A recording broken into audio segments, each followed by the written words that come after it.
Bienvenue sur la Malle en Coin. Aujourd'hui, 5 points que vous ne connaissez pas forcément sur la marque et sur les malles Louis Vuitton.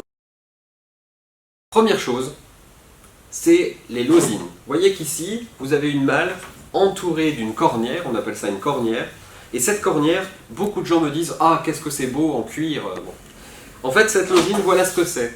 C'est un carton, vous pouvez le voir au verso. Donc c'est du carton cuit.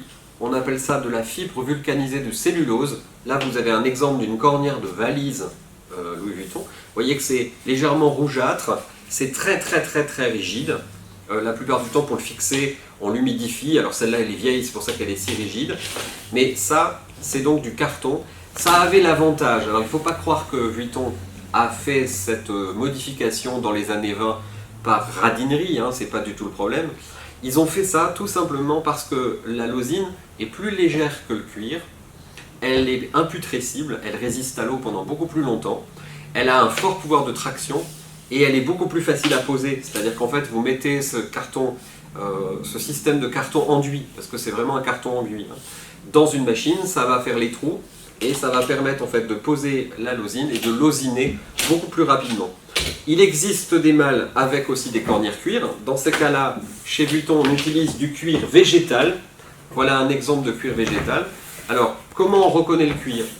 Ici, vous avez un exemple typique du cuir tel qu'il sort de la machine quand il est fabriqué. Il sort de tonneaux remplis d'écorce de chêne et il est tanné végétalement, d'où le nom de cuir végétal. En fait, c'est bien un cuir animal, c'est un cuir de vache. Ici, vous l'avez dans son état neuf, et ici, vous voyez la sangle qui est là, et bien tout simplement, c'est la patine qu'elle a eue avec au fur et à mesure des années. Pourquoi ce cuir est particulier? D'abord, il est particulièrement écologique, hein, puisqu'il est tanné de façon tout naturelle. Et si je mouille mon doigt et que je fais une tache ici, vous voyez, un doigt mouillé sur le cuir, la tache qui est ici restera in aeternam. D'où l'intérêt de bien protéger ces malles de l'eau et de la pluie.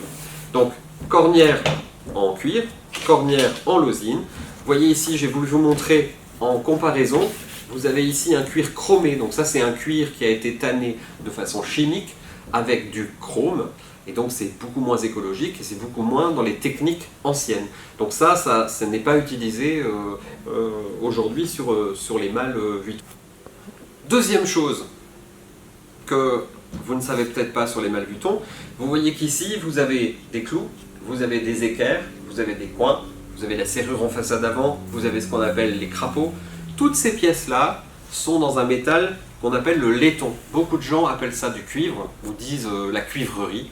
Alors, j'ai voulu vous montrer la différence entre du laiton et du cuivre. Ici, vous avez, dans cette main-là, ce que je bouge, c'est du cuivre. Vous voyez qu'il y a une couleur rose. Et ici, vous avez du laiton brut. C'est une couleur bien jaune. Donc en fait, l'ensemble de la bijouterie d'une malle est toujours fait en laiton. Ça a toujours été comme ça. Ici, vous avez une malle qui est dans son jus d'origine. Voilà à quoi ressemble un laiton qui a été poli. Donc avant polissage, ici, et après polissage, ici. Il est brillant, voilà.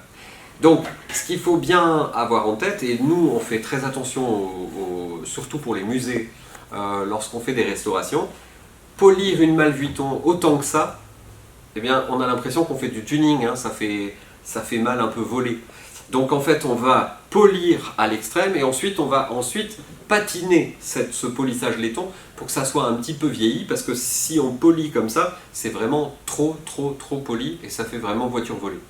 Donc il faut polir pour enlever les rayures quand on nettoie une malle, mais il ne faut pas trop polir, sinon ça fait vraiment pas du tout dans l'esprit de la malle. Je vous rappelle que cette pièce-là date des années en gros 1910-1915. Quand vous voyez son état, elle est extraordinaire comme ça, c'est pas la peine de s'embêter. Donc, cuivre, laiton, maintenant vous saurez la différence. Troisième point que vous ne savez peut-être pas, on fera une vidéo sur l'ensemble de toutes les toiles qui existent chez Vuitton, mais un des points, on me parle souvent de monogramme, et on croit qu'il y a un monogramme. Donc il existe plusieurs sortes de monogrammes, mais les trois plus connus, je vais vous parler principalement des trois plus connus. Vous avez le monogramme de cette malle, c'est un monogramme qu'on appelle dit au pochoir. C'est-à-dire que on dit pochoir, en réalité, tout ça est peint à la main grâce à un système de tampons.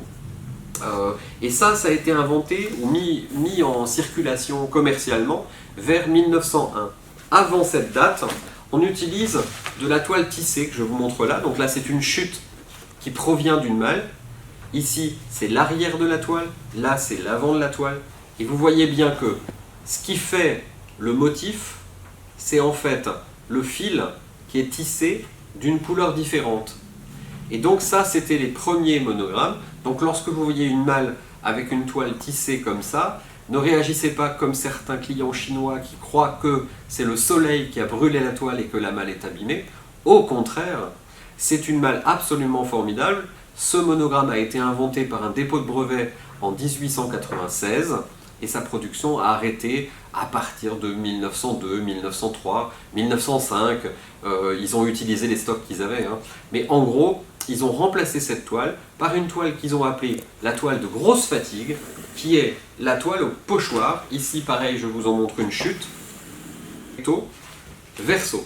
Vous voyez que lorsque je pose cette toile monogrammée à l'endroit, ici, et que vous comparez la couleur qu'il y a là et la couleur qu'il y a sur la malle que nous avons en dessous, vous avez toujours des différences. Pourquoi? Parce que ces toiles au pochoir étaient faites à la demande, à la main, et donc, selon l'usure de la tampographie, on va toujours voir des petites différences. Le le Louis Vuitton qui est ici et le Louis Vuitton qui sont là n'ont pas tout à fait le même aspect.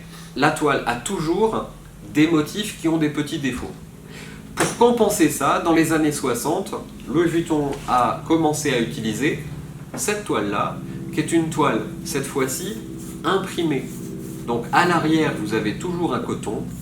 Contrairement à ce qu'on entend de la part de certaines personnes, il n'y a rien de plastique là-dedans. C'est une toile naturelle en coton. Et par-dessus, une induction marron, plus une impression du motif. Avantage et inconvénient de cette toile, elle est évidemment imperméable. Le motif est toujours parfaitement identique. Ce qui plaît moins aux collectionneurs, on va préférer et privilégier une toile comme ça au pochoir, qui est une vraie toile ancienne, dans un travail vraiment ancien, où chaque malle a sa particularité et est toujours unique, contrairement à cette toile-là qui est utilisée pour les sacs à main, pour les valises, contemporains de nos jours. Alors, quatrième chose que vous ne savez pas sur Louis Vuitton, c'est que toutes les malles que vous avez ici sont systématiquement fabriquées en bois, et c'est un bois de peuplier. Retenez simplement que le peuplier peut plier. Le peuplier est un bois flexible qui flottait sur la Seine, qui était amené dans l'usine de Asnières historiquement, qui était tranché ensuite, et on fabriquait les malles. Aujourd'hui, Louis Vuitton utilise toujours soit du contreplaqué de peuplier, et plus du peuplier massif, ou du contreplaqué d'Oukoumé, qui a les mêmes caractéristiques techniques d'être flexible, d'être léger et d'être facile à travailler. Les lattes du dessus, ici, sont toujours faits, encore aujourd'hui, en hêtre. Et donc vous n'avez que deux essences de bois différentes sur une malle Vuitton. C'est la même chose sur une malle Goya. Vous avez des lattes en hêtre et une âme ou un fût, on appelle ça un fût, en peuplier. Cinquième et dernier point que vous ne savez peut-être pas et sûrement pas à propos des malles Vuitton, c'est que vous pourrez vous apercevoir que le rapport entre la longueur de la malle, la profondeur de la malle et sa hauteur est toujours dans le respect du nombre d'or, et vous pourrez constater que toutes les belles malles sont toujours dans cette logique et dans ce ratio-là. A bientôt sur la chaîne La Malle en Coin. Pensez à vous abonner. N'hésitez pas à envoyer vos questions, vos commentaires, vos critiques. A bientôt, merci.